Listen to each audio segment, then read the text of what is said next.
Hi hello welcome to VBG channel. Bandla Ganesh ఏమైనా ఊసరి వెళ్ళా? ఎందుకంటే గతంలో బీఆర్ఎస్ వాళ్ళని పొగిడాడు. ఇప్పుడేమో చాలా ఘాటుగా గట్టిగా విమర్శనలు చేస్తున్నాడు. అదేంటో మనతో ఉన్న శ్రవణ్ గారిని అడిగి తెలుసుకుందాం. నమస్తే సార్. నమస్తే. బండ్ల గణేష్ గారు పొగిడితే ఒక రేంజ్లో పొగుడుతాడు. ఇప్పుడేమో చాలా విమర్శనలు చేస్తున్నారు బీఆర్ఎస్ వాళ్ళని. అది ఎందుకు ఏంటి మీ మాటలో చెప్పండి.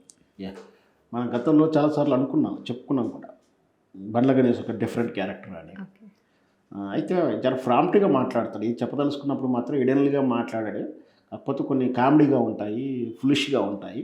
బట్ ఆయన ఏదైనా మాట్లాడినా కూడా ఒక మొహమాటలు లేకుండా ఏదైతే చెప్పదలుచుకోవాలో చెప్తాడు. ఆ విధంగానే గతంలో చాలా విషయాల్లో మాట్లాడినప్పుడు ఆయన ఒక్కొక్కసారి సెంటర్ ఆఫ్ ది అట్రాక్షన్ అయ్యాడు, ఇంకొకసారి కాంట్రవర్షన్ ఆఫ్ ది అట్రాక్షన్ అయ్యాడు.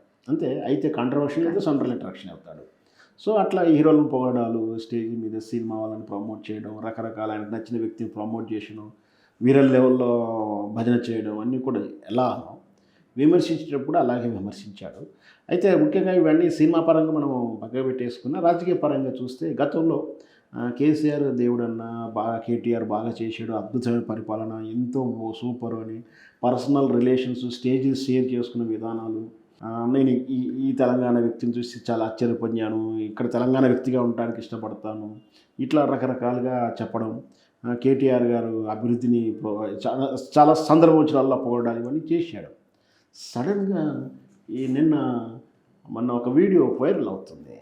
అదేంటంటే శ్వేతపత్రం మీద తను ఎండార్స్ చేసుకుంటూ మాట్లాడుతున్నాడు. ఎందుకంటే గత పాలకులు అప్పులు జరిగాయని. అప్పులు జరుగుతాయి, అప్పులు లేకుండా అభివృద్ధి ఎలా సాధ్యము? అయితే ఇక్కడ అప్పులు అయ్యాయని చెప్తున్నారు కాంగ్రెస్ ప్రభుత్వం, కానీ సంపద సృష్టి జరిగింది కూడా. సంపద అసెట్స్ ఏ విధంగా పెరిగాయి? మనకు ఈ గ్రాఫ్స్ ఉంటాయి, అంటే స్టాటిస్టికల్స్ గ్రాఫ్స్ అంటే తలసరి ఆదాయం ఎంత పెరిగింది, ఆదాయం ఎంత పెరిగింది, పంట శాతం ఎంత పెరిగింది, ఇట్లవన్నీ కూడా అవి ఏమి. ఇంకొకటి మన ప్రభుత్వానికి చాలా రకాలైనటువంటి అవార్డ్స్ వచ్చాయి. ఎక్కడంటే చాలా విషయంలో తలసరి ఆదాయం పెరగడంలో కానీ గ్రామీణ స్థాయిలో కానీ అవార్డ్స్ వచ్చాయి. గ్రామీణ స్థాయిలో ఏ విధంగా వసతులు పెరిగాయి, నీటి శాతం పెరిగింది, ఇవంటే ఎన్నో రకాల పర్యావరణ విషయంలో ఏ లెవెల్ అంటే ఇక్కడ రాష్ట్ర స్థాయి తీసుకున్నా, జిల్లాల వారు తీసుకున్నా, గ్రామ స్థాయి తీసుకున్నా, నేషనల్ వైజ్గా రాష్ట్రాలకు కేంద్ర ప్రభుత్వం అవార్డ్స్ ఇస్తుంటుంది, ప్రశంసలు పంపిస్తుంటుంది. ఇట్లా చాలా సందర్భాల్లో పొగిడినాం. అవన్నీ వదిలేసి కేవలం అప్పుల శాతాన్ని పోలరైజ్ చేయడం అంటే ఖచ్చితంగా రాజకీయం. సరే, దానివల్ల వాళ్ళు బెనిఫిట్ పొందుతారంటే భవిష్యత్తులో తెలంగాణకే నష్టం అది. ఎందుకంటే ఈ రాష్ట్రంలో అప్పులమయం ఉందంటే వచ్చే పెట్టుబడులు రావడానికి ఇబ్బంది అవుతుంది. సో ఆ విషయాన్ని విస్మరించి ఏమైనటువంటి రాజకీయాన్ని దిగారు ఇప్పుడున్నటువంటి రేవంత్ రెడ్డి. సో దాన్ని ఎండార్ చేసుకుంటూ మన బండ్ల గణేష్ కూడా మాట్లాడుతూ ఈ కేటీఆర్ని కేసీఆర్ని విమర్శించడం అనేది మనం ఒక వీడియో వైరల్ అవుతుంది. దీంతో ఏంటి, ఒకసారిగా ఆ రోజు అంతగా పోడినటువంటి బండ్ల గణేష్ ఈరోజు ఇంత ఎమ్మటే ఎట్లా విమర్శిస్తున్నాడు వీళ్ళని అంటే ఏంటంటే, మరి ఆయన మార్పుకు కారణం ఏంటంటే ఆయన ఊసరి వెళ్ళాను కూడా అనడం కూడా మనం చూస్తున్నాం. వాస్తవానికి ఏంటంటే ఆయన ఒక ఎమ్మెల్సీ, వాస్తవానికి కాంగ్రెస్ పార్టీ అంటే తనకి ఇష్టము, దాంతోపాటు ఆయన ఎమ్మెల్సీగా సీట్ ఎక్స్పెక్ట్ చేస్తున్నాడు. దాన్నప్పుడు ఆ ఎమ్మెల్సీ సీట్ కోసం కూడా ఇట్లా మాట్లాడుతున్నాం కూడా మనం అనుకోవచ్చు. ఎందుకంటే దృష్టిలో పడాలని, లేకపోతే ఏదో ఒకటి వార్తల్లో ఉండాలనుకోవడం. సో ఏదన్నా సరే ఒక రాజకీయ వ్యక్తిగానే మాట్లాడుతున్నాం కాబట్టి రాజకీయాలే ఉంటాయి ఏం మాట్లాడే కూడా.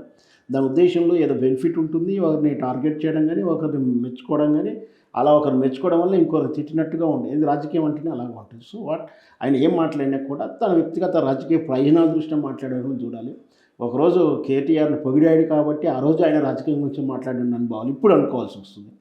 ఈరోజు విమర్శించాడంటే కూడా మరి ఈ కాంగ్రెస్లో తన స్థానాన్ని నిలబెట్టుకోవడం కోసం, లేదా రాజకీయ ప్రయోజనం పొందే ఉద్దేశం ఎమ్మెల్సీ టికెట్ కావచ్చు, వీలైతే మంత్రి పదవి కూడా ఎక్స్పెక్ట్ చేస్తున్నాడేమో, రకరకాలుగా లేదా వాళ్ళ స్నేహితులకు ఎవరికైనా టికెట్ ఇప్పించుకునే ఉద్దేశం ఉండవచ్చు. ఏదైనా సరే బండ్ల గణేష్ ఏం మాట్లాడినా కూడా మొత్తం మీద ఆయనకు వచ్చిన ఆలోచన బ్రెయిన్లో పుట్టిందని చెప్తారు. కానీ కల్ముషం లేకుండా ఎవరో చెప్తానో ఎవరు అంటేనైతే అనే విధానం అయితే ఉండదు ఆయనది. సో ఎక్కడ చేసినా మనం చూసాం, ఎన్నికల ముందు ప్రమాణ స్వీకారానికి కూడా అక్కడే పండుకొని ఏర్పాట్లు చేస్తానని చేసాడు కూడా.